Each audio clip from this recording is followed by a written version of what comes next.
Trump basically plays politics like reality TV. The talks were going extremely well with Fatah officials until it reached Mahmoud Abbas's desk, and then it stopped. Hamas has said several times they're not interested in governing Gaza.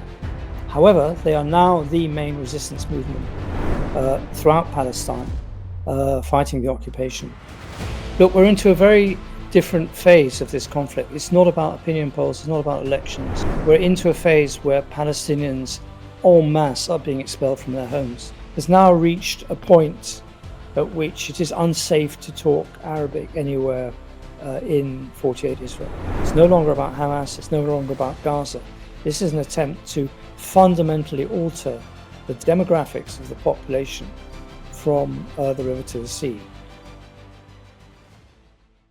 After an extremely tumultuous week in the Gaza Strip and in the halls of power, where Trump was threatening to upend the entire ceasefire agreement, the captive exchange on Saturday went through as planned, and while on shaky ground, the ceasefire is seemingly holding. To discuss these latest developments, I'm joined today by world-renowned journalist and editor-in-chief of Middle East Eye, David Hearst. David, thank you so much for joining us.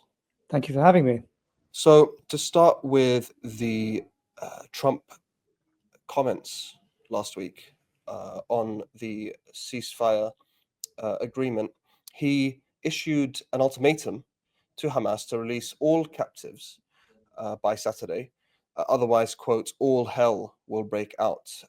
But needless to say, it seems, at least from the outside, on a surface level, that the promise he made doesn't really hold much water. The captive exchange went ahead as planned, and there doesn't seem to have been an effect on the captive exchange by his comments. What do you think Trump was trying to achieve, and why did it seemingly not have an effect? Well, Trump basically plays politics like reality TV. And he fires his guns into the air, and it's all part, he's achieved his effect, whether it happens or not. So to take every word that Trump says literally is a mistake. On the other hand, it's also a mistake to underestimate his deep intent. And these were not off-the-cuff remarks about wishing to own Trump, Trump's wishing to own Gaza. Very similar things have been said by Jared Kushner, who has very, very close links to both the Saudis, but more particularly to the religious Zionist extreme right that are basically bankrolling the Trump's re-election campaign. So, on the one hand, all hell didn't break loose. What happened to break the deadlock was that Israel promised that aid would finally get through. It hasn't actually until today. The heavy lifting equipment, I understand now there are reports that it's actually has gone through from the Egyptian side. It's gone through one of the Israeli crossings on the south. However, it's being restricted to the south and not going into the north for the moment. But the heavy lifting gear is apparently on its way in, as are the tents, and that was the deal breaker that Hamas had threatened to stop releasing hostages if Israel hadn't abided. These are just commitments it made in stage one of the ceasefire. And of course, even by Israel's own admission, it was breaking the terms of the commitments it made in the first stage. So Hamas said, look, there's no more stage one until this equipment comes through. And eventually it appears that it's happening. There are conflicting signs about Israel's willingness to keep going on the ceasefire and stage one. On the one hand, you have episodes I just described. On the other hand, they killed a Hamas commander in southern Lebanon. So you could say they're doing everything to provoke Hamas to to stop the ceasefire. However, at the moment, the ceasefire is suiting both sides. Israel is getting some of its hostages back, and Hamas is getting a very large prisoner release, but also for all Palestinian factions, but also much needed aid into Gaza. What this means for stage 2, which they're currently negotiating in Doha, I have no idea. You've basically got a conflict between two plans. There's a Trump plan, which is basically Israel's plan, which is to continue the war after the hostage exchange in such a way as to level Gaza completely, and then force as many Palestinians to leave as they can. That's the Trump-Israeli plan. That has two major problems in it. One is there's nowhere for them to go, and the other is that Palestinians won't leave. Then there is the as yet unpublished, unformed Egyptian plan, which is to reconstruct Gaza with everyone still in place. And also Hamas, by the way, still in place. That has also quite a few internal problems. One is that it's coming from, the Arab League, and the Arab League, as we know, for the last 75 years in this terrible conflict, has been powerless. And the other is that there could be divisions. Already we've seen the Emirati ambassador to the US, who's very much a spokesman for the regime, saying he doesn't think the Egyptian plan is workable. There are two conferences coming up, one in Cairo and then the big one in Riyadh at the end of the month. So we're going to get a constant tussle between two very different outcomes of the Gaza war. If I were a betting man, I would say that 60-40 Netanyahu will aim to restart the war as he's always intended to. And Smotrich, Bezalel Smotrich, is finance minister, who, as you know, is one of the leaders of the extreme right, religious Zionist right in Israel, has said they've already started discussions, his team and Trump's team, on the voluntary migration in heavy quotes plan. So he's confident that plan will start in effect in a few months' time. And it's really, and Marco Rubio, the US Secretary of State, is in a position of saying, well, if you don't want the Trump plan, you've got to provide an alternative to the Arab states. And so he's playing the role of a pragmatic diplomat, if of course you believe him. I don't. I still think that Trump thinks he can empty Gaza. In terms of the Arab plan for Gaza, Hamas has said multiple times during the 15-month-long genocidal war, and the spokesperson reiterated this recently in an event in Doha, Qatar, that they would treat any force that enters Gaza without the explicit permission of the resistance, like they would treat the Israeli occupier. Do you believe that that may present an obstacle to the Arab plan? They were talking about a stabilization force. They were not talking about an international plan to reconstruct Gaza. I think that Hamas would look on a really big international reconstruction and aid to Gaza favorably. They would not regard it as a force that would actually displace their government. They've also said frequently that they are prepared to be involved in the nomination of a government of technocrats. And they've twice put this proposal before Mahmoud Abbas.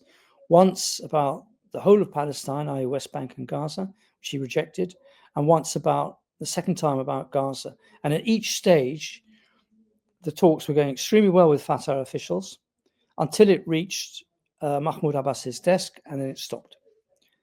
So this is entirely like the last 17 years of trying to reach a national unity government. The main blockage is right at the top. It's Mahmoud Abbas. It's not his deputies. It's not all of his deputies, and certainly it is not the negotiators in Fatah who say yes, we could do this. So Hamas has said several times they're not interested in governing Gaza. However, they are now the main resistance movement throughout Palestine, fighting the occupation, and they are a resistance movement. They're not a government, and they've always said that. So they'll take a pragmatic view, I understand, of a genuine attempt to help Gaza. If, however, this is just another attempt, like Majid Faraj attempted, if you remember, he tried to infiltrate his men under the guise of security for an Egyptian aid convoy early on in the war. And they got rumbled, and there was a shootout. One of them died, and the rest got arrested and then chased back. If it's an attempt to displace Hamas, then we'll see the guns come out. If it's an attempt to actually work with Hamas as the de facto authority there, then and even Hamas's opponents say the only people who can organize this aid distribution and do it effectively, Hamas is the only power in Gaza. No one else can do it. And that's reality. So you've got two, again, you've got contradictory things fighting with each other. You have reality, which says that if you really did want to stop the war, you would use Hamas's structure on the ground to stop the war, to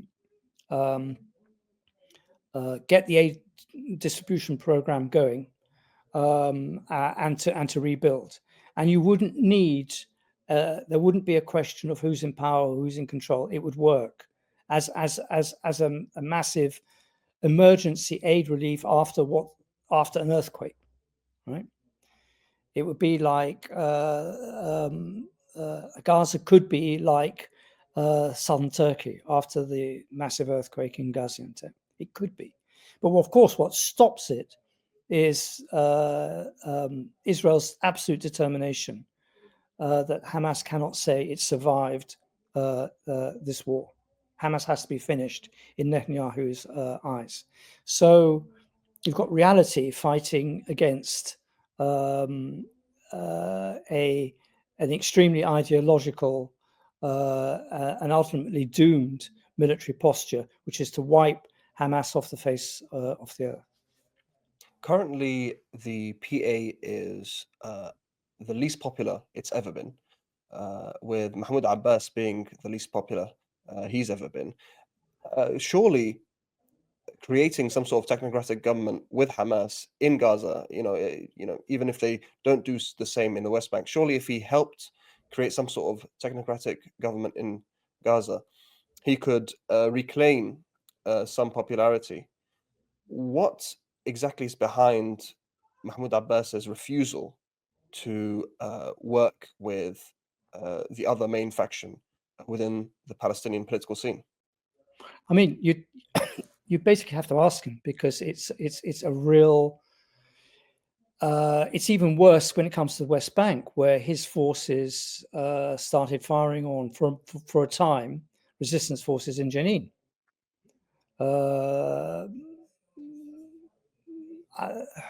Abbas is trying to fight a rearguard action for some sort of authority, and he thinks that he's still got a few cards to play that would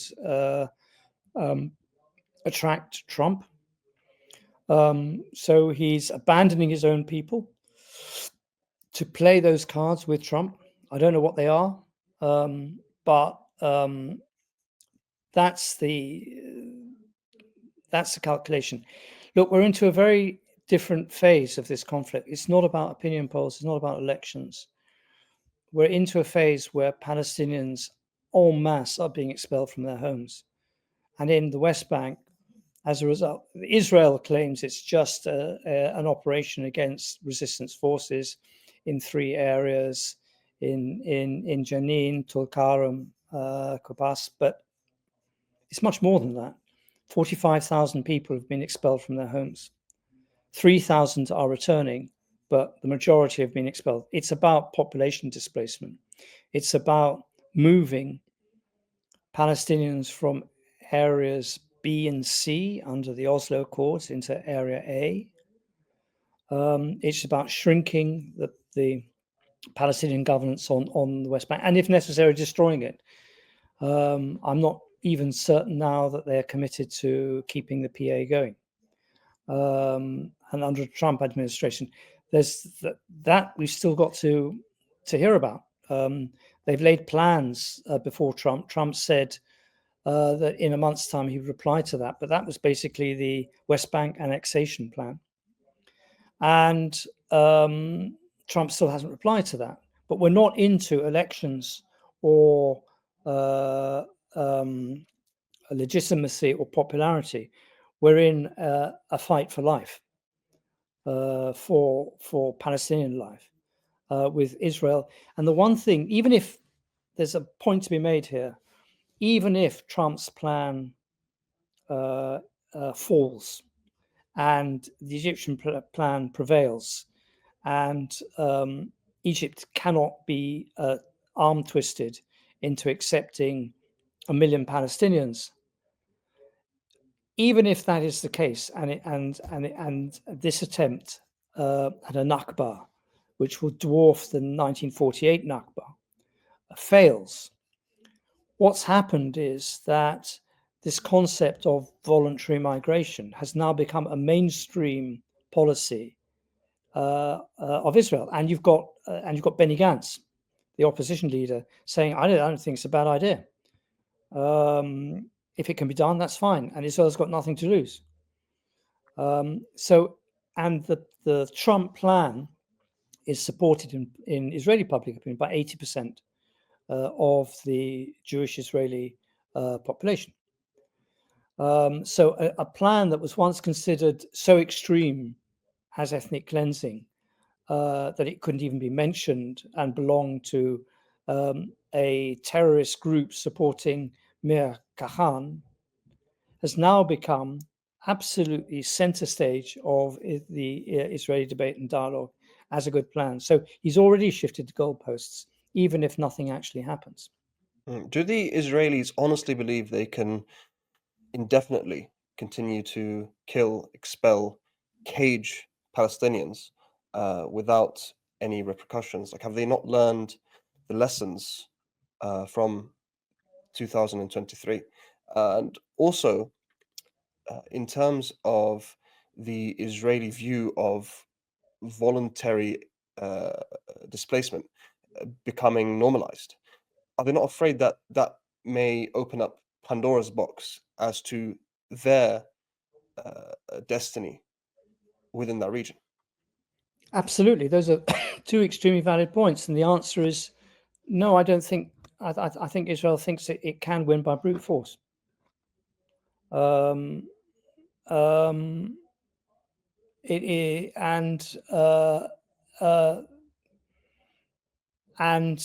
that it's either us or them, and it's now going to be us. As to the future implications, they never think about the future implications. They only think about what is within reach today. They will not think. I mean, the biggest future implication is that every Palestinian family that survives will now grow up with a wish for revenge for their dead loved ones, and they do not. Israel just simply has no concept of the fact that Palestinian resistance will grow as a result of what happened in Gaza, not fade away. And if Israel resumes its bombing campaign, there'll be a slaughter there. Because I don't think the people of Gaza, who are heroes, will move. Now, the pressures on them to move will be enormous. There is disease breaking out. Summer is coming. They'll be intense. They haven't got enough clean water.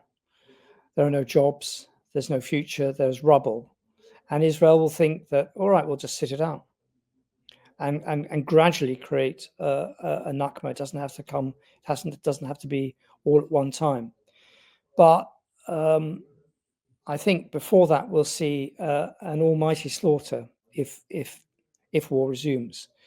The only break on that would be internal opposition within Israel from the hostage families. But Hamas would go back to war, confident that they could resist, and everything will go back to square one. But this time, I think a schism between Europe and America would have opened up. I don't think that there would be the support for Israel in, let's say, Starmer's government, or within France or Germany or Italy, that there was in October 2023 after the Hamas attack. People cannot say this is for the defense of Israel. And they will say this is ethnic cleansing. So this will be a much harder international environment with which to restart a war. So we're in a moment at a stage where both sides are sort of shadow boxing, and they're both threatening. Well, Israel is threatening to unleash a murderous bombardment. And Hamas are very clear-sighted about and very clear about sticking to their negotiations and to sticking to the peace proposal that was signed up to by America and by Israel. Of course, this doesn't have any meaning in America or Israel, but it does have a meaning internationally. And I think it'll be much more difficult to restart the war in terms of the international legality of such a war. It's good that you mentioned Europe, because I've got a question about that. The ICC has labeled Netanyahu and Yoav Gallant as wanted criminals, essentially. And whilst many European nations vowed to arrest Netanyahu if he was to set foot in their countries, countries like the United Kingdom have tried to find some workarounds. And then you also have countries like Hungary who outright challenge the ICC's jurisdiction and welcome Netanyahu to their country. But currently, it seems, as you say, there is a schism forming, especially on the Ukrainian front, with countries like the United Kingdom, Starmer recently pledging to send British armed forces to the Ukraine. Is this, or rather, could you kind of delve a little deeper into this potentially growing schism that's forming between the US and America, the US and Europe, even though Europe has stood side by side with the US and Israel as they committed genocide in Gaza? I think Ukraine war and Gaza are two different conflicts. They are connected, but Europe's hand in Ukraine is much weaker than Europe's hand is in Gaza. Europe's stronger in terms of international opinion on Gaza than it is on Ukraine. The fact of the matter in Ukraine is that there is no, it's a frozen conflict.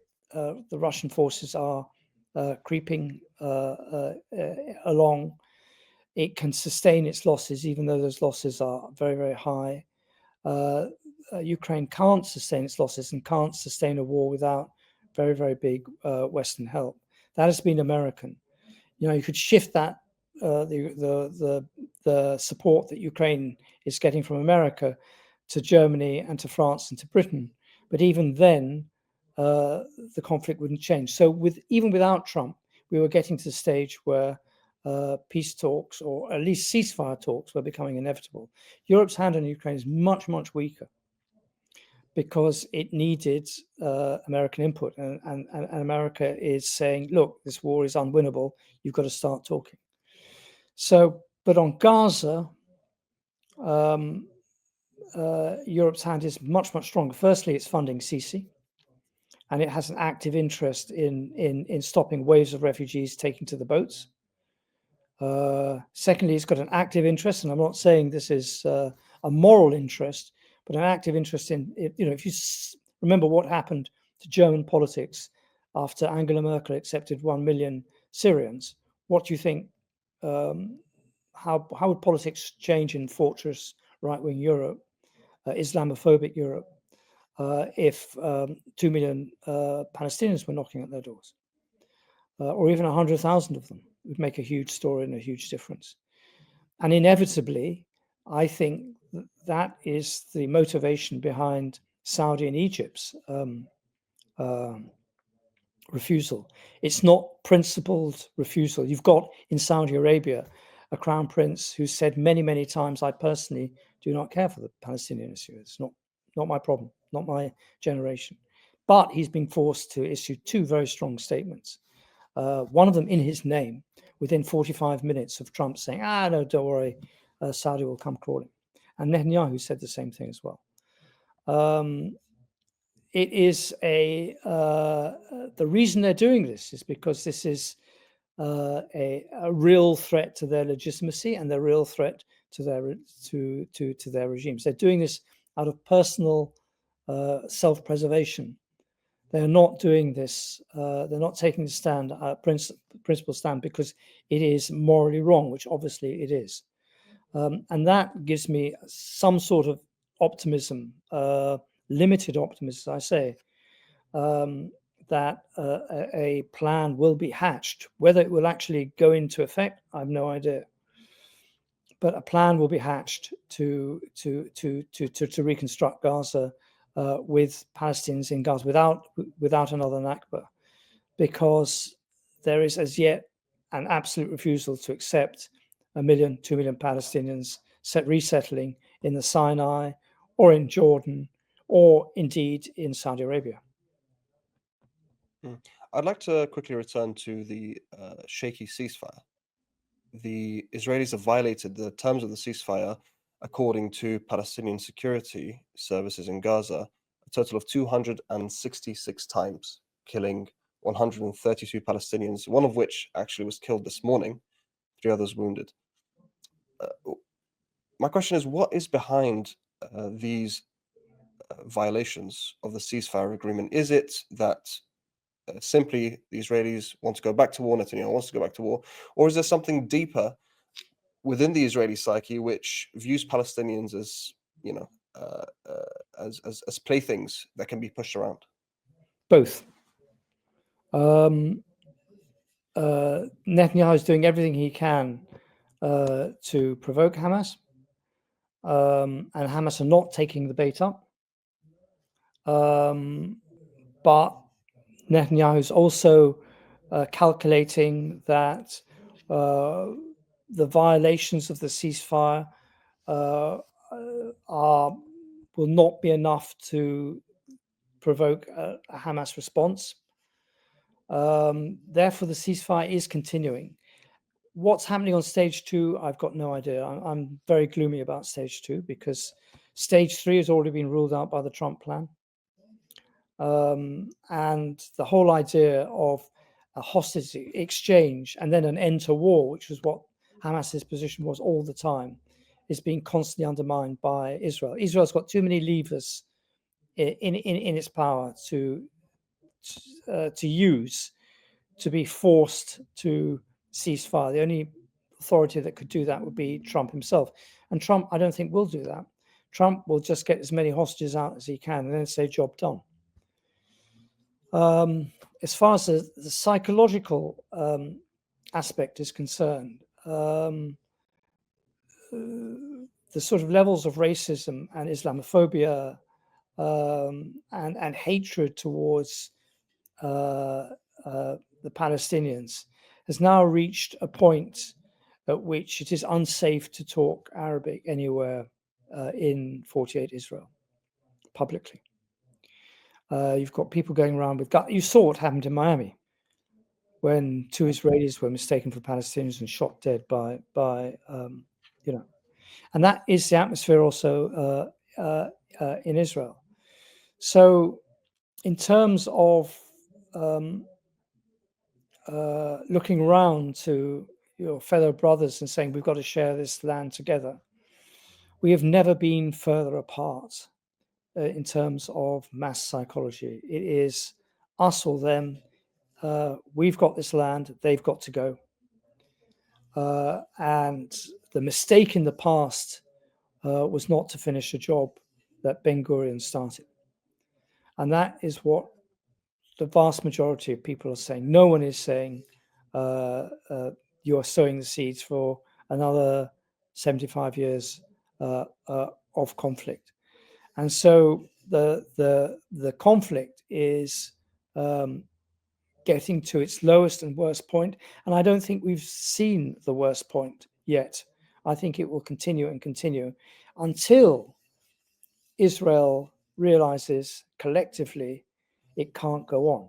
But that realization is days, months, years, decades off at the moment. We're deep into a situation, and you're quite right in one of your previous questions when you said of the dangers of applying ethnic cleansing to Palestinians could also be applied to Jews. The model of forcing people to leave against their will could be applied to them if and when the tables are turned. So I think we've got a regional structure in which Israel is basically going from one ethnic cleansing program to another. It's no longer about Hamas. It's no longer about Gaza. This is an attempt to fundamentally alter the demographics of the population from the river to the sea. And it has to be stopped. And only after it's stopped can you then start saying, well, once they've realized that this is impossible, then possibly you could get the conditions for, and once the occupation gets as expensive as possible to Israel, that is when proper talks can go on about sharing the land together. I mean, to me, it seems as though after the last 15 months of the worst crime in modern history, the cat is out of the bag, so to speak. I'm not sure that I can envision the, especially the right wing, but just even going by the polls of Israeli society at large, that they will be willing to change course. What tangible steps can actually be taken to correct course and stop the ongoing cycles of violence? I think Israel does not exist in a vacuum. And there has to be Arab unity. And that has to come before any individual deals with Israel. The other thing is that a front line of states has to emerge in exactly the same way as it did in South Africa, that opposes apartheid Israel, opposes a genocidal Israel. And I think Israel has to feel the pain, particularly in Western Europe. It cannot be allowed into the world community of Western states as long as this conflict continues. And it's got to be given a very clear, because Israelis love their Western, cherish their Western identity. They like going shopping in Oxford Street without any, they travel all over the world, Sri Lanka, Argentina, everywhere. And everywhere they travel, they have to actually feel it. Feel it in terms of the possibility of an arrest if they took part in the idea. If I'm talking about legal actions against Israelis traveling. It seems as though they're feeling it in places like Brazil and Australia so far. Exactly. And that has to happen. And then they have to turn around and say, right, okay, we can't continue like this. But pressure has to be applied. You cannot simply allow this to go on indefinitely. And that has to come from America. It won't happen under a Trump government, but maybe the next Democrat president will be substantially less Zionist than Biden. It's also happening. There are changes happening in Israel's support amongst American Jewry, which is very important. So Israel's lost a generation of American Jews who 40% of whom, according to the polls, supported Hamas's right to resist. So lots of things are changing. A generation of things are changing, and it's going to be very bloody and very messy. But basically, Israel has to be told, and Israelis have to be told, they cannot carry on as they are. What will change it in the end? Slow international, but consistent international pressure applied in every field of activity, in football, in culture, in cultural exchanges, on the universities, in terms of BDS, in terms of economic sanctions. Israelis got to feel that they will not be allowed back into the world community until they actually make peace with their Palestinian neighbors. David, it's been an absolute pleasure. Thank you so much for joining us today. Thank you.